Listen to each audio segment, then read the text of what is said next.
جانوروں کی آوازیں مزید واضح ہو گئی۔ 30 سیکنڈ میں وہ واپس آیا، ڈرائیونگ سیٹ پر آ بیٹھا۔ اس کا وجود بھیگ چکا تھا، اس کے ہونٹ نیلے ہو گئے۔ تند خو ہوائیں طوفانی بارش سے زیادہ خطرناک تھیں۔ کیا ہوا؟ واجد نے پوچھا۔ لگتا ہے انجن میں پانی چلا گیا ہے۔ ٹیشو پیپر سے اس نے اپنا چہرہ صاف کیا۔ اب کیا ساری رات اسی جگہ پر گزارنی پڑے گی؟ سحر نے دھیمے لہجے میں کہا۔ جب تک بارش نہیں رکتی تب تک تو کچھ بھی نہیں کر سکتے ہم۔ اچانک بارش میں اگر آپ کی کار بیابان جنگل میں خراب ہو جائے اور اچانک ایک سایہ آپ کو ونڈو سے نظر آئے۔ آر جے کی باتیں جاری تھی کہ اچانک کوئی باہر سے ونڈو کھٹکھٹانے لگا۔ موسلادھار دار بارش کی وجہ سے باہر کچھ نظر نہیں آ رہا تھا۔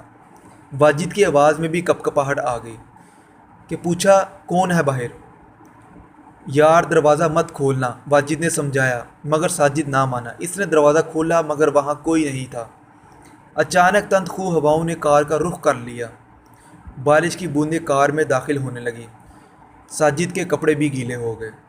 یار جلدی اندر آ۔ سحر اور تانیہ کے ساتھ ساتھ اب واجد بھی موسم کی حصار میں آ گیا۔ اس کا وجود بھی خوف کے زیر اثر ہو گیا۔ ایک بار پھر ونڈو پر دستخط ہوئی، مگر اس بار ایک سایہ نمودار ہوا۔ ساجد نے غصے میں دروازہ کھولا۔ کیا ہے؟ کیوں بار بار تنگ کر رہے ہو؟ ساجد نے باہر نکلتے ہی اس پر جملے کسنا شروع کر دیے، مگر وہ بوڑھا شخص خاموشی سے عصا کے سہارے کھڑا اس کی باتیں سن رہا تھا۔ اس کا چہرہ لمبے بالوں سے آدھا ڈھکا ہوا تھا، اس کی کمر میں خم تھا۔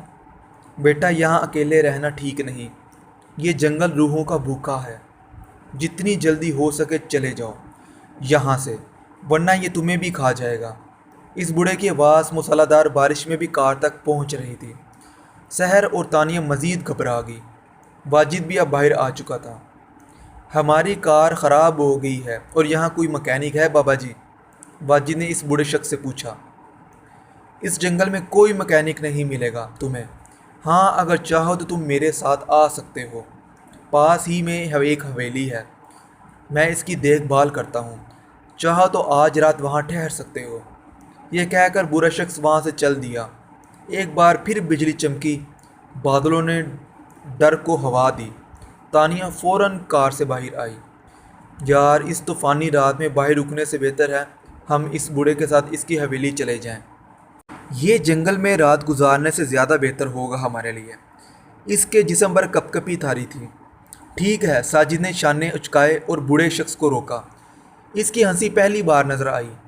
سب اس بوڑھے شخص کے پیچھے چل دیے۔ سنسان سڑک پر بارش کی بوندوں کے ساتھ ان سب کے قدموں کی آواز بھی سنی جا سکتی تھی۔ 1 میٹر کے فاصلے پر ایک حویلی نظر آئی۔ لوہے کا جالی دار گیٹ طوفانی ہوا میں کھڑکھڑاہٹ کی آواز پیدا کر رہا تھا۔ ایک بار پھر بجلی چمکی۔ سب نے پہلی بار اس حویلی کی ہولناکی کو دیکھا۔ پوری حویلی پر سیاہی چھائی ہوئی تھی۔ ایک عجیب سی آہٹ اس حویلی کے باہر سے سنی جا سکتی تھی۔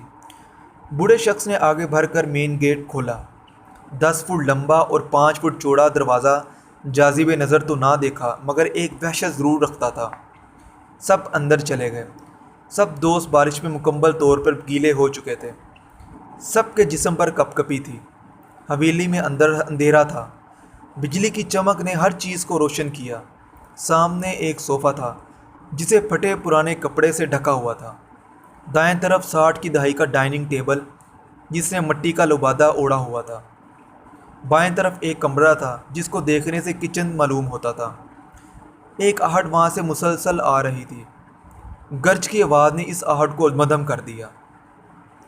کتنی سنسان ہے یہ حویلی، آگے بڑھتے ہوئے تانیہ نے کہا۔ اچانک دروازہ بند ہونے کی آواز آئی۔ سب نے پیچھے مڑ کر دیکھا، وہاں کوئی نہیں تھا۔ سحر نے بولا کہ یہ دروازہ کس نے بند کیا ہے؟ اس کے چہرے سے ڈر نمودار ہو رہا تھا۔ بابا جی نے کہا یہ حویلی 100 سال پرانی ہے۔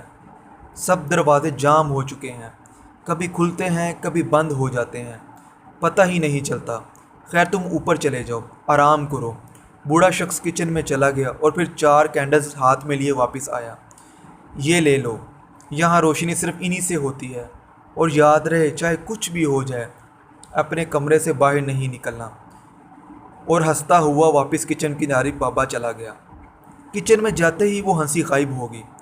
بجلی کی چمک نے ایک بار پھر اندھیر حویلی کو نیلی روشنی سے جگمگا دیا۔ سب دھیمے قدموں سے سیڑھیاں چڑھنے لگے۔